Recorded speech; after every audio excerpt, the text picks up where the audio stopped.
Boa noite, queridos do primeiro ano. Vamos para a nossa aula comentada das atividades, das questões da aula passada. Vamos com tudo aí. Vai aparecer aí as questões. Pronto.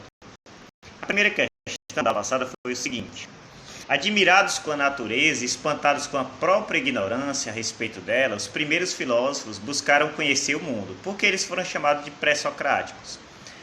O enunciado já diz muita coisa. Eles enfatizaram o que? A natureza. Eles queriam saber como a natureza funcionava, como elas poderiam explicar as coisas, né?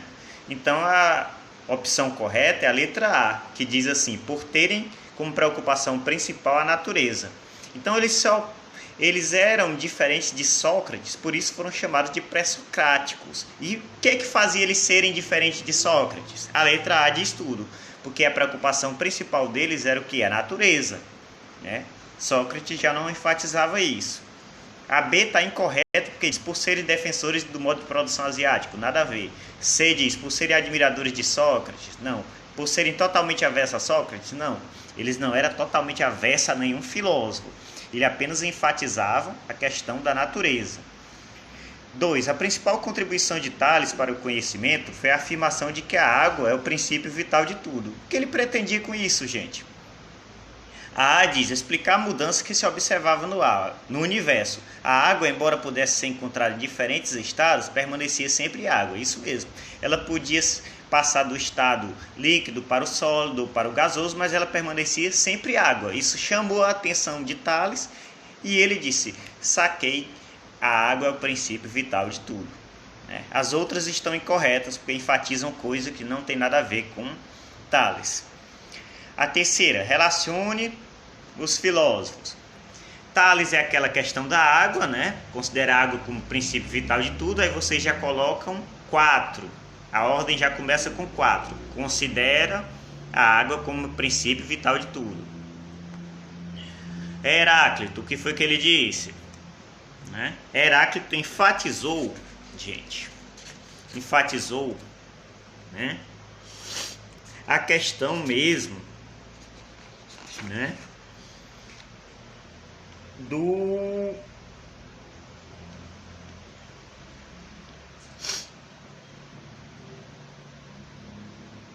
qual foi? Foi a 2? Argumentava que a natureza era composta de fogo, água e ar? Não, isso daí foi Empédocles. Você já marca o Empédocles. A questão dos corpos celestes diferentes dos da Terra? Não, isso daí é Aristóteles. Então só sobrou o quê? O que está aqui, né, gente? Claramente, ó, para Heráclito, no mundo os opostos são inseparáveis. Ou seja, dentro de uma unidade existem vários fragmentos, várias multiplicidades, né? A unidade contém a multiplicidade, mas a multiplicidade ela também contém os princípios gerais que valem para tudo, essa unidade, né?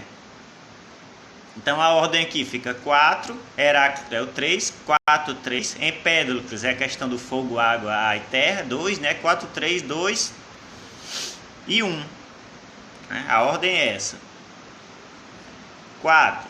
A Revolução Científica foi consolidada no século XVII.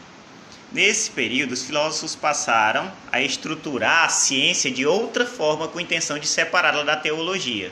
Houveram alterações que contribuíram para a fundamentação do que ficou conhecido como ciência moderna. Quais os critérios se tornaram decisivos no estudo da natureza? Gente, foram a observação, a experimentação e a verificação de hipóteses. A B é a correta. Eles começaram a observar, né, como os elementos se relacionavam, desconfiavam de algumas explicações e iriam testar essas explicações através do quê? Através da experimentação. Então, observação, experimentação e verificação de hipóteses, letra B. A 5 é relacionar os filósofos, mais ligar a ciência moderna às suas respectivas ideias. O método científico, seu método científico, aliava indução e dedução. Isso daí é Galileu. Então já bota o 1 de Galileu, né? Para ele, como fonte de tudo que existe, Deus é uma substância única. Quem é que dizia isso? É o Isaac Newton? Não, Isaac Newton não enfatizava essas questões, né? Era o Spinoza, né? Era o Spinoza, exatamente. Spinoza enfatizou essa questão. Então, 4, né? Filósofo que abandonou as investigações de cunho matemático ou físico, substituindo-os por um modelo experimental, né? Francis Bacon que enfatizou essa questão do experimento, né? Francis Bacon. Então, começa aí com 1, depois 4, aí vai para o 3, a ordem 1, 4, 3, né? Depois, para ele era preciso começar pelos princípios ou regras gerais, né? Intuir racionalmente, só depois passar para os casos ou fatos da experiência, né? Aí é a questão do René Descartes. 5, René Descartes. E por último, né, tornou possível a descrição exata matemática dos corpos celestes. Daí só pode ser o Isaac Newton, 2, que a gente falou sobre isso. Então a ordem ficou assim: 1, né? Depois a questão do 4, em seguida 3, depois 5 e por último 2. Sexta questão: processo de domesticação. A natureza acarretou alterações significativas no modo de organização da vida humana. Por causa do domínio da agricultura, vários grupos humanos abandonaram o nomadismo, tornando-se aos poucos sedentários, fixando-se em um local só. Como foi chamada essa revolução? Gente, é a revolução agrícola, não tem nada a ver com café americano, revolução francesa, não. É a revolução agrícola acontecida no período neolítico, há cerca de 8.000 a 10.000 anos atrás, que muitos seres humanos passaram de ficar sendo nômades, deixaram de ficar migrando de um local para outro, se estabelecendo num local e no outro, e se assentaram num único local, se tornando sedentários. Sétimo, a longa evolução humana teve início entre 5 e 8 milhões de anos atrás. Os fósseis mais antigos da espécie que antecederam os seres humanos foram encontrados em qual continente? O africano, gente, letra B. A África é o chamado berço da humanidade. Agora a oitava, a capacidade de produzir o fogo, né, gente? Foi alcançada aproximadamente 300.000 anos, né, pela espécie do gênero Homo, nossa espécie, e essa descoberta ajudou o homem a se alimentar melhor, produzir alimentos, a se proteger do frio, a iluminar, né? Há uma série de coisas, né?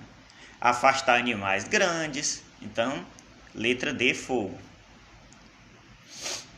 Nona questão: entre os rios Tigre e Eufrates, né? Entre os rios Tigre e Eufrates formou-se a Mesopotâmia.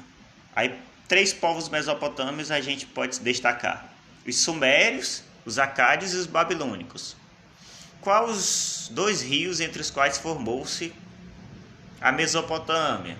Gente, é o Tigre e Eufrates. A Mesopotâmia, que hoje é onde fica o Iraque, formou-se da junção desses 2 povos. O Tigre, na verdade, formou-se ali em torno desses 2 rios, o Tigre e Eufrates, né? Aí sumérios, acádios, amoritas, caldeus, assírios, são povos que se estabeleceram lá, né?